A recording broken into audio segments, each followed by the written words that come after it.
Alright guys, we are back with the final two quarters of M1 Concourse, and today we're going to be looking at turns 10A and 10B.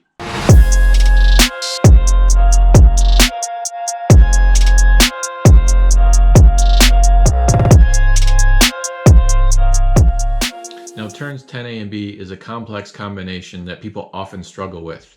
It's downhill, slightly off camber, 10A is a small radius, and 10B opens up into a wider radius. So let's take a look at how entering 10A will get you through 10B properly.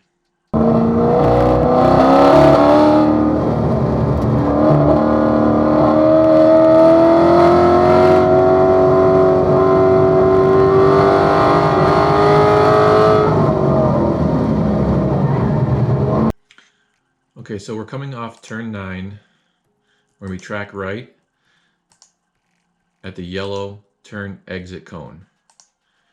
We want to have our eyes up immediately to the turn-in cone for 10A and start to make our way to the left side of the track by the turn-in cone. As we're approaching that turn-in cone, we already have our eyes up to the apex cone of 10A. We should be looking at that right now.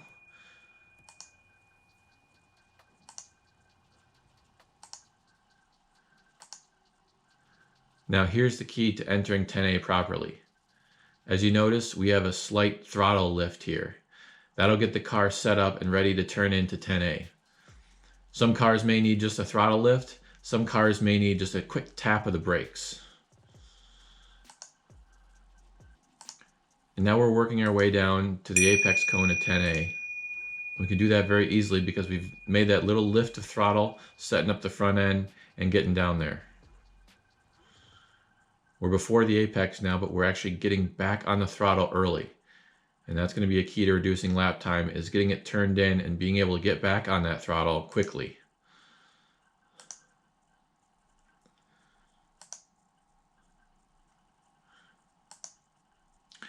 Now we're looking far ahead to the track out cone of 10A.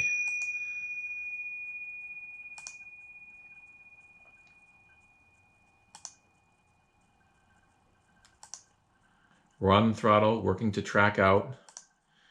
And this is sort of a track out zone here.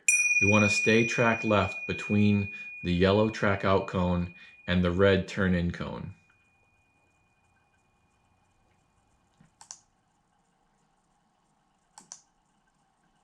And we're waiting for the turn in cone here. We don't want to turn in too early or we'll find ourselves wide on the exit. So wait until that turn in cone for 10B. Now we're really turning in here, trying to get down to the apex of 10B. We're maintaining throttle through here, making sure to be all the way to the right for the apex cone of 10B as we're feeding in the throttle. Now we're tracking all the way out to left along the blend line. Depending on the rules for your particular event, you may not be able to cross the blend line. So if the rules limit you from crossing the blend line, you just have to follow the blend line here. But if the rules of the event allow you to cross the blend line, you can use a lot more of the track here. And I pretty much straddle the blend line with the car here and put two wheels over the blend line.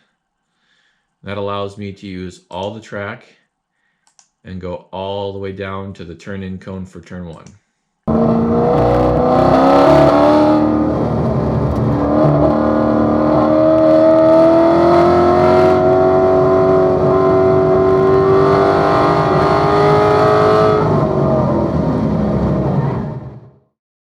So starting at the track out point for turn 9, I quickly accelerate to 10A and then lift or slightly tap the brakes and get the car set up for 10A. Get it turned in and down to the apex of 10A. Tracking back out to the left for the track out point of 10A. And staying in this zone between the two cones, wait till the turn-in point for 10B and keep your eyes up towards that apex. And then we're track right for the apex of 10B. Back on the power, along the blend line or possibly straddling the blend line.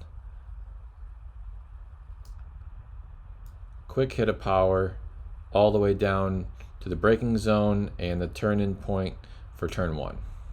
So here are some of the mistakes people make through 10A and B. The key for 10A and B is proper setup in the entry to 10A. One of the major mistakes is people go too hot into 10A and can't get down to the apex, or are scrubbing a lot of speed trying to do so, being very hard on the tires, and then they end up just fighting the car all the way through here, which can be dangerous. If you go off right here, there's a tire barrier that separates the pit entrance, and that's just a point there, so that can be dangerous.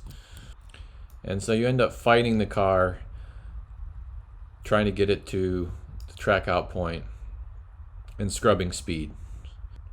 Another mistake people make is they turn in at the track out cone, which causes an early apex, and then they're going too fast and end up over here and either have to scrub speed to get back along the blend line, or can cross the blend line, or can hit the tire barrier here at the pit out.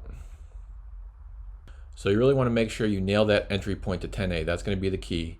Lifting a little bit, getting the car set up, getting the weight on the nose so it turns in nicely and gets down to that apex. And if you do that correctly, you can actually accelerate to the track out point of 10A, and then you're just maintaining speed through 10B. Maintenance throttle through here, not wide open. As you approach the apex, depending on the car, then you can get wide open throttle, feed the power in, and use all the track out to the left. Quick on the power here, and then it's hard on the brakes. Make sure to get the car slowed down properly. Just short run off into turn 1 here. You don't want to end up right there. Another point to mention is the flag stand, which is located here. That often defines the start-finish line, which is shown here. Okay, so that's the final 2 turns of M1 Concourse, turns 10A and B. I hope you liked this tutorial series. If you have any questions about any of the turns, please let us know in the comments, and maybe we'll do a question and answer video. So let us know what you'd like to see. Don't forget to hit that subscribe button, and we'll see you next time.